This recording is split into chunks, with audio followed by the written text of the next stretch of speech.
Me fala uma coisa, e com o Bolsonaro? Toda vez que eu lembro de você, eu lembro do vídeo no Super Pop. O Bolsonaro e você ali num pé de guerra. O Bolsonaro estava explodindo ali antes da eleição, ele era deputado ainda. E eu lembro de você ali meio que querendo controlar aquela fúria do Bolsonaro e ele te deu um corte, o corte ficou famoso. Como é que foi aquele corte ali? O que aconteceu? Você sabe que eu nem lembro desse corte, né? Qual Mentira, foi? não é possível. Não lembro. O que ele falou? Você lembra? Eu não lembro. Eu lembro que ele falou alguma coisa. Eu lembro que é mais ou menos assim, que ele falou que tinha que descer bala mesmo em bandido, um negócio assim. Você não, tem que ir na paz. Aí ele falou, então sobe no morro, numa incursão com flores. Foi isso mesmo. Não, sobe no morro e com flores, Isso. né? E pede paz e tal. E aí virou um corte assim, aquele corte. Eu entendo o posicionamento dele. E, de verdade, o Bolsonaro ele é um grande personagem. Eu entrevistei ele no Raul Gil. Ele é uma pessoa fora das câmeras e uma pessoa na frente das câmeras. Ok, esse jeito mais rústico dele vendeu e tal. Em relação a ele ser um cara extremamente conservador, ok, não tem problema nenhum. É só, da mesma forma que ele gosta de ser respeitado, ele respeitar os outros. Eu acho que isso é uma questão só de respeito. A gente precisa ter respeito mútuo. Mas em relação a bandido bom é bandido morto, sobe no morro com flores, a gente tem que tomar cuidado com a proporção que a gente fala. Porque imagina eu e você aqui, numa dimensão dessa gigantesca, e falar, bandido bom é bandido morto mesmo. Tem uns loucos que vão sair matando todo mundo por aí. Então a gente tem que ter responsabilidade com o que a gente fala, quando a dimensão é muito grande. Então essa responsabilidade... eu entendo que ele é muito verdadeiro, que ele fala o que ele pensa, mas você também fala o que você pensa, porém com responsabilidade. Eu vou te contar um episódio, uma situação que aconteceu comigo, e aí foi na minha imaturidade, lá dos meus 18 anos, quando eu assumi. Eu estava num programa de TV da Luciana Gimenez, ela me entrevistando, a gente ao vivo. Naquela época estava assim, um boom gigantesco, porque eu tinha acabado de assumir e tal, não sei o que, sei lá, 20 anos atrás, era outra dimensão falar sobre sexualidade na televisão. E quando acabou o programa, a Luciana Gimenez falou para mim, então tá, você tá aí, tá bem, tá feliz, o que você tem para falar para o público lá de casa? Olha para essa câmera e fala para o público lá de casa.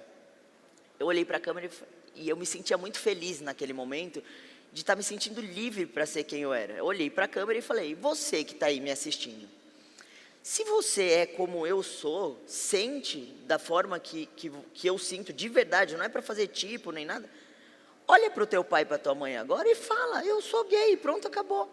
Marçal, você não tem noção. Terror. Não, você não tem noção do que aconteceu. Mas assim, naquela época era Orkut, para você ter uma ideia. Mas uma enxurrada de gente falando, assim, algumas pessoas falando, poxa, obrigado, eu falei, minha mãe e meu pai me aceitaram, hoje eu sou mais feliz. Só que milhares falando, eu falei, meu pai desceu o cacete em mim, e agora, o que eu faço? Qual que é o plano? Meu pai, você estava sem plano, você falou, só fala. Eu falei e meu pai me expulsou de casa, e agora? Eu moro onde? Que casa? Você vem aqui eu vou pra casa. onde? Você manda vir todo mundo pra sua casa? Você vai fazer o quê? Cara, mas deu um rebuliço que eu falei, olha a responsabilidade do que a gente fala, eu não tinha noção. Falei, meu Deus do céu, e agora, o que eu faço com isso? E é uma imaturidade, então a gente tem que ter responsabilidade naquilo que a gente fala, ainda mais um cara representando o Brasil todo. Isso é tão perigoso. Por exemplo, sempre alguém me pergunta de divórcio. Você nunca vai achar uma resposta minha de divórcio nos stories. Por quê? Você imagina o tanto de gente que quer divorciar agora. Aí a pessoa está na sua vibe. Você fala qualquer coisa. Qualquer coisinha que você falar. Qualquer coisa. Então, ele falou, foi Deus falando pela boca do Marçal. Olha lá. Vou divorciar agora. Não faça isso.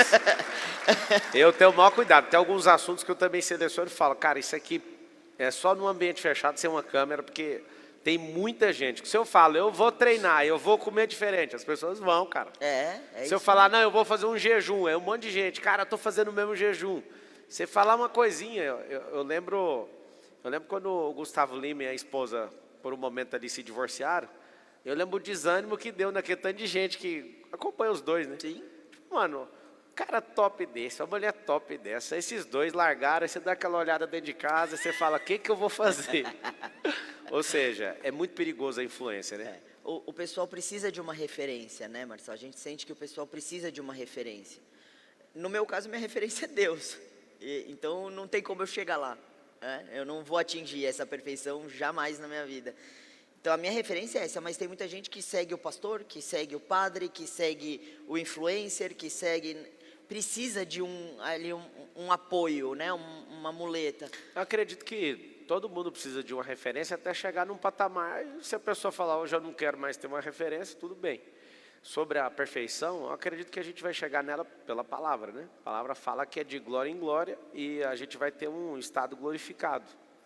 Que é o quê? É quando o nosso corpo, com a nossa alma e o nosso espírito, no final de todas as coisas, vai juntar essa glorificação e não vai ter mais pecado. A Bíblia ensina isso. Então, vai chegar esse dia. Mas daí eu já estou lá perto do Pai. E vai acontecer essa chamada glorificação, tanto do corpo, a alma e o espírito, em um só, assim, que é o que vai fazer a gente entrar na próxima dimensão, né?